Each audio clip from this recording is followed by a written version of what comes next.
iPhone and Android users, we have a free app. Download it today. AndrewHogue.com.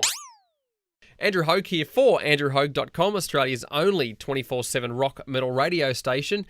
Yep, this band was in Australia earlier this year and they're coming back in November. Certainly no strangers to coming to our shores. This could be, their 7th time in Australia, possibly. But we do have Corey from Trivium on the line. So is it your 8th or 10th?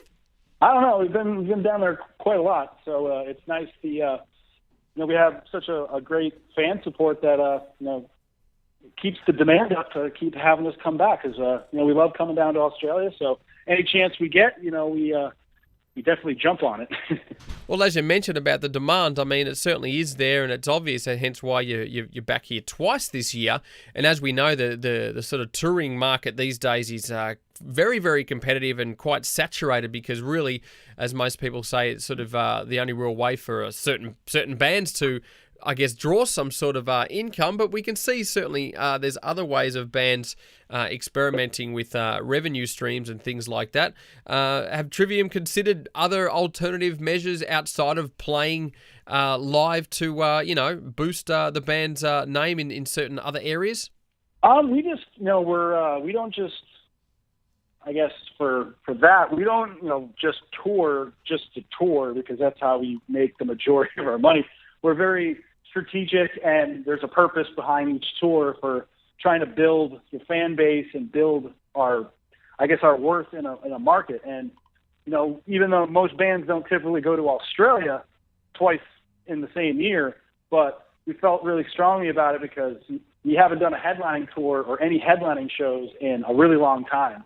Since the Shogun album was the last time we actually, did a headlining tour. So there's having done 2 albums since our last headlining tour. We probably made a lot of newer fans that have never seen a full-on Trivium live show, and also a lot of our old fans that have been around for a long time haven't seen us play a full show or heard certain songs from the newer records live that we weren't able to fit or play on, Soundwave due to having to play a shorter set. So I think having that, kind of demand and haven't been oversaturated as a headliner in Australia really kind of works out to keep, I guess, people's excitement about this tour, even though they might have seen us at Soundwave, they're seeing a totally different kind of show that they haven't seen in a really long time or ever seen. So that's definitely felt good about it because, we haven't done it in so long that I think people are going to be really excited. And obviously having the mighty In Flames on the tour doesn't hurt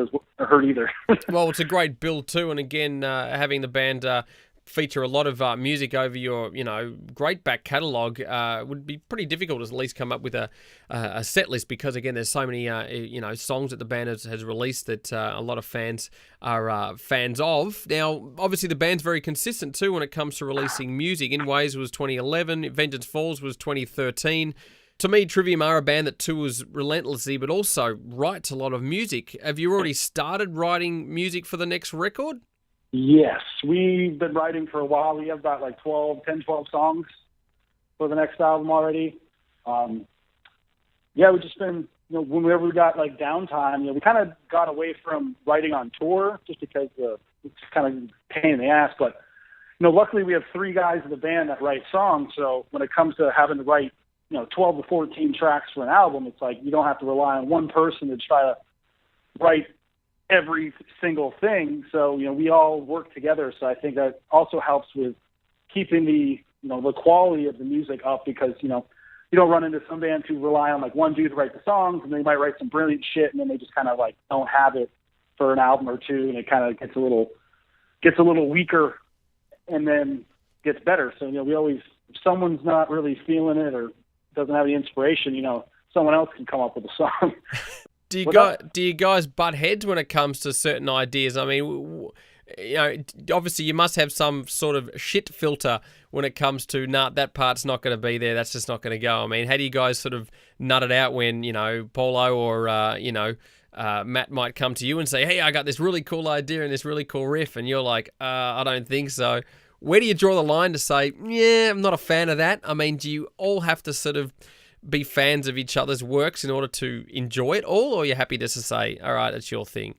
We don't really run into too many instances where we we've had, I think the last time we had some kind of argument about like a song was like writing something for like In Waves or some shit like, but usually everyone's pretty cool about it. Obviously the goal that we're all trying to do is make the best record possible. And if someone might be like, this song's just compared to the other songs, this song's maybe not quite as up there or whatever, it's just, it all depends. But we always give every song, like we don't just, someone makes the song and then instantly just throws it out. We kind of give it some time to build and grow and, get some feedback from everyone else in the band of what part they think could be better or whatnot, or someone might have an idea that could be fitted with the song. So really try to explore everything. And then when it comes down to it, usually once the song starts kind of coming around, when it gets closer to the album, we all kind of know what songs are the better ones out of the bunch. So we've worked together on a lot of music, so I think we all kind of know we all kind of have our own shit filter, and then we collectively kind of all know what we're wanting to do. Now, a lot of people know the Trivium sound is certainly, steeped in a lot of classic heavy metal influence. Is there anything of today's music that inspires you? Because you're a band out there playing a lot, and I presume you'd be getting bombarded with lots and lots of music coming your way of, hey man, check out my CD and blah, blah, blah. And you look at the influx of bands that I'm sure you're sharing the stages with across the world, because there's so many more bands out than ever before. Is anything really resonating with you? Is there something missing today that you're feeling being out there on the road looking for possibly some, the next wave, as they say? Yeah, definitely not like super into a lot of like the newer, heavier bands. Like they're not. I don't really like. I guess call them like straight up metal. They're like kind of like the scene offshoot stuff. Not really my cup of tea. But there's a lot of. It's good to see a lot of like newer bands like still showing that you can have success.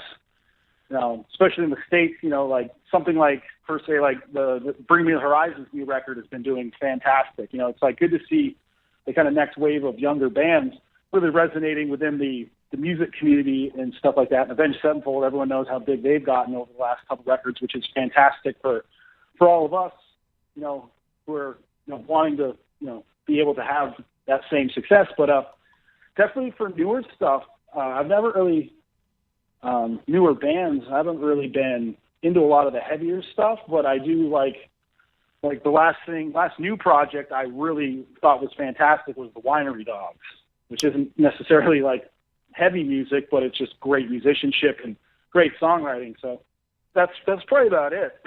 I mean, there's, as you mentioned before, about lots of sort of side shoots, offshoot genres. There's lots of different genres. Do you think a lot of bands, though, these days, I mean, all really depends on the style that you play, but do you think compared to, I guess, the last 2 decades of heavy metal, do you think songwriting is missing?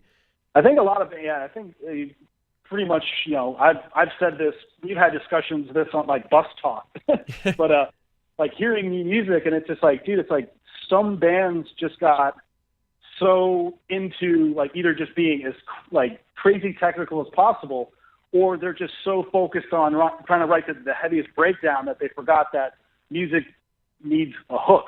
Like any kind of hook, even if you're a screamer, it's like Cannibal Corpse has fucking hooks. Yeah, they're brutal as shit. You don't have to be a singer, like per se, like a Iron Maiden type singer or whatever to write a hook. But it's like some bands, like I do like when something pops up online, like new video of this band. I usually check stuff out just to see, try to keep up with what's going on, and then it's. I'm just like, I listen to the song, I'm like, I don't take away anything from that song. I'm like, there's nothing that makes me like know what the song's called or anything that I can sing after I hear it. So I think it's definitely a lot of people need to just go back and listen to Iron Maiden or Dio, Rainbow, Deep Purple, and like see like there's a chorus with a hook. Yeah. So I definitely do think a lot of younger kids or a lot of younger newer bands kind of miss the point of what songwriting is. And there's a reason why Metallica and Iron Maiden or Priest or any of those bands, there's a reason why Avenged Sevenfold have gotten where they are, because they have hooks. So It's I think just people need to focus more in on writing big songs and not quite as much about how many arpeggios or whatever I can play in a tune. Well, let's check out those tour dates for your up-and-coming tour with In Flames.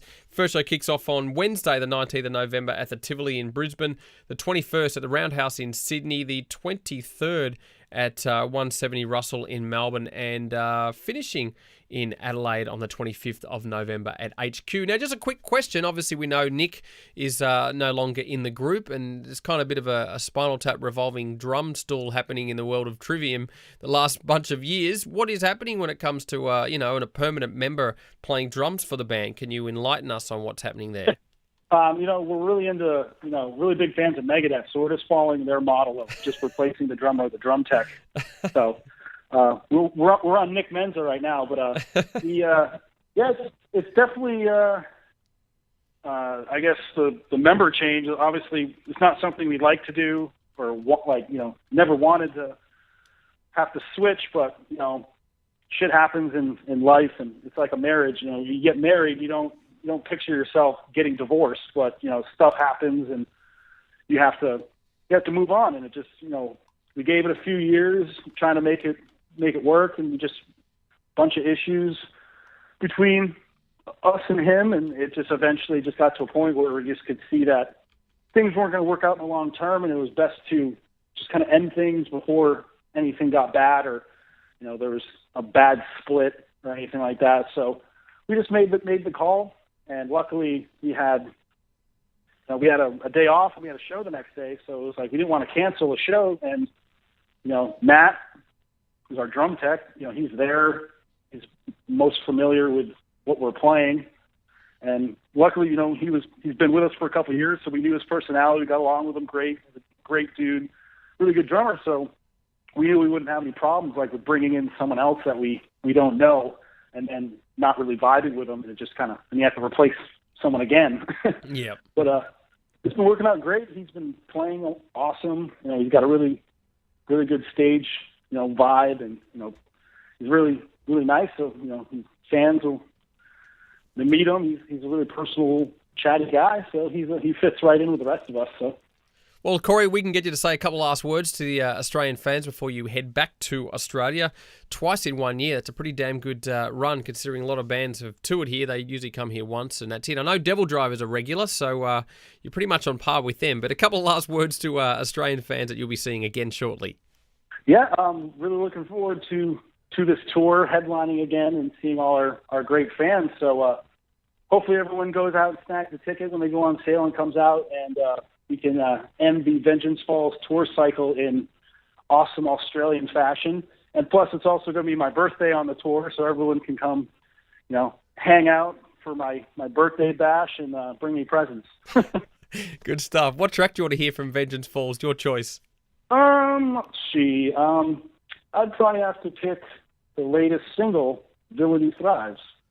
We can get that on there right now. Thanks again for your time, Corey. Let's check out some Trivium here on andrewhogue.com.